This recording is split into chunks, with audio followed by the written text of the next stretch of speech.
બનાસકાંઠા જિલ્લામાં છેલ્લા ઘણા સમયથી પાણીના તળ ઊંડા જવાના કારણે આ જિલ્લાના ખેડૂતોને સિંચાઈ માટે ભારે મુશ્કેલીનો સામનો કરવો પડી રહ્યો છે. તેમજ અનેક એવા વિસ્તારો છે જે આજે પણ ખેડૂતો માત્ર ચોમાસા આધારિત જ ખેતી કરે છે. આવી સમસ્યામાંથી ખેડૂતોને બહાર લાવવા માટે એક ખેડૂત પુત્રી આગળ આવી છે. આ ખેડૂત પુત્રી પોતાની નોકરીનો સમય બાદ જળ સંચય અભિયાન ચલાવી રહી છે. આ મહિલાએ અત્યાર સુધી કેટલા જૂના બોર રિચાર્જ કર્યા છે અને ખેડૂતોને કેટલો ફાયદો થયો છે, આવો જાણીએ. નામ છે લાલજીભાઈ, માલોસણાનો વતની છું અને ખેડૂત છું. અમારા ગામના અંદર કમસે કમ છેલ્લા 25 થી 30 વર્ષથી પાણીનો ખૂબ અભાવ છે. તળ અંદર ઊંડા ખૂબ જતા રહેલા છે અને કોઈ જગ્યાએ ખેડૂત માટે પાણી વાવેતર તો બરાબર, ખેતી લાયક તો છોડ દો, પણ પશુ માટે આજુબાજુના ગામડાઓમાંથી પાણીના ટેન્કર લાવવા પડે છે કે ખેડૂતોની બહુ આર્થિક બહુ નબળી છે અને આર્થિકના નબળી હોવા છતાં પશુપાલનનો પણ એ ધંધો કરી શકતા નથી કે બહારથી ટેન્કરના ભાવ 700 ને 800 રૂપિયા પાણીનો ભાવ છે. એટલે લોકો પાણીના અભાવના લીધે ખેડૂત ખેતી કરવા માટે કમજોર અને આર્થિક રીતે થાકી ગયેલા છે. હવે એ સમયમાં હિરલબેન અને અમારા પાડોશમાં ટીંબાચોડીના સરદારભાઈ એ અમને અમારા ગામના યુવા ટીમ ભેગી કરી અને વડીલ દ્વારા ટીમ ભેગી કરી જળ સંચયનો પ્રોગ્રામ કરાવ્યો. અહીં પ્રોગ્રામ કરાયા બાદ અમે અમારા ગામમાં ગયા વર્ષે 8 કૂવા રિચાર્જ કરાયા છે. એ 8 કૂવા રિચાર્જ જે કરાય છે એ તેઓ ખેડૂતને પોતે જે 10 ફુવારા કે 12 ફુવારા હતા એ એમને 20-22 ફુવારાનો હોય કે 8 થી 9 ફુવારાનો ફરક પડ્યો છે. અને એમનો પશુપાલનનું જે પાણી અને ઘાસચારા માટે ચાલે એવું એમને ફાયદો થયો છે. કે અમે એમ કહેવા માગીએ છીએ સરકારશ્રીને કે દરેક આ રીતે કે અમને જો ખેડૂતોને આર્થિક મદદરૂપ થઈ શકતી હોય સરકાર, તો દરેક ખેડૂત તૈયાર છે કૂવા રિચાર્જ માટે. અને અમે કૂવા રિચાર્જ માટે અમને જે સાથ સહકાર આપ્યો છે હિરનબેન, સરદારબેન, એમને પણ અમે ખૂબ ખૂબ અભિનંદન પાઠવીએ છીએ.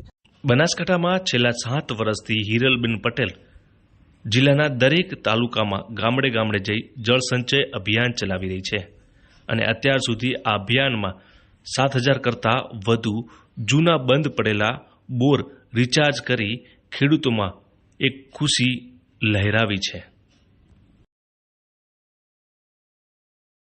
જળ સંચયનું અભિયાન 7 વર્ષથી આ અભિયાન ચાલુ કર્યું. સમોદરા ગામથી આની શરૂઆત થઈ. એમ કરતાં પાલનપુર, વડગામ તાલુકાથી લઈને દરેક આખા જિલ્લાની અંદર આ કામ કર્યું. 7000 ઉપર કૂવા બોર રિચાર્જ ખેડૂતોના આપણે કરાયા. એમાં આજે આપણે જે ગામમાં આવ્યા એ માલોસણા ગામ છે કે જ્યાં બિલકુલ પાણી નથી. જેમ ટીંબાચોડીમાં 20 વર્ષથી બિલકુલ ખેતી થતી નથી, પાણી નહોતું, એવી જ પરિસ્થિતિ માલોસણા ગામમાં છે કે ચોમાસા આધારિત અહીંયા ખેતી થતી. તો માલોસણા ગામની અંદર આપણે વાસે ગાસે સામયું કરી અને એનું ખાતમુહૂર્ત કર્યું હતું. આજે આ ગામની અંદર 7 કૂવા બોર રિચાર્જ કર્યા કે જેમાં જે ખેડૂતના 14 ફુવારા હતા એમને 25 ફુવારા થયા, જેના 10 હતા એના કોઈના 22 ફુવારા થયા. એવા આ ખેડૂતોનો ફાયદો થયો.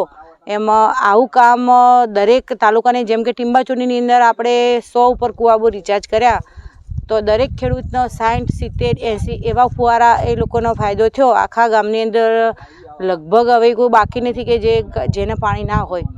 તો દરેક આવું કામ જો દરેક ગામની અંદર દરેક ખેડૂતને જો કરવામાં આવે, ખરેખર કૂવા બોર રિચાર્જથી જો લોકોને આટલો ફાયદો થતો હોય તો આના સિવાય બીજો કોઈ વિકલ્પ નથી પાણીની સમસ્યા નિવારવા માટે થઈ.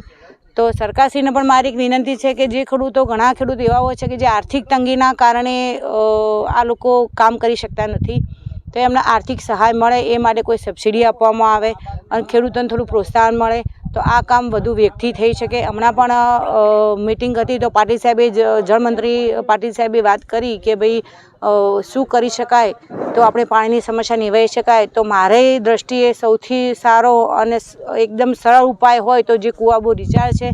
હમણાં ગઢની અંદર લગભગ 20 થી 25 ગામના ખેડૂતોની મિટિંગ કરી, જેમાં આજુબાજુના 25 ગામની અંદર આ કામની શરૂઆત થાય એવું આપણે એક અભિયાન ત્યાં પણ ચાલુ કર્યું.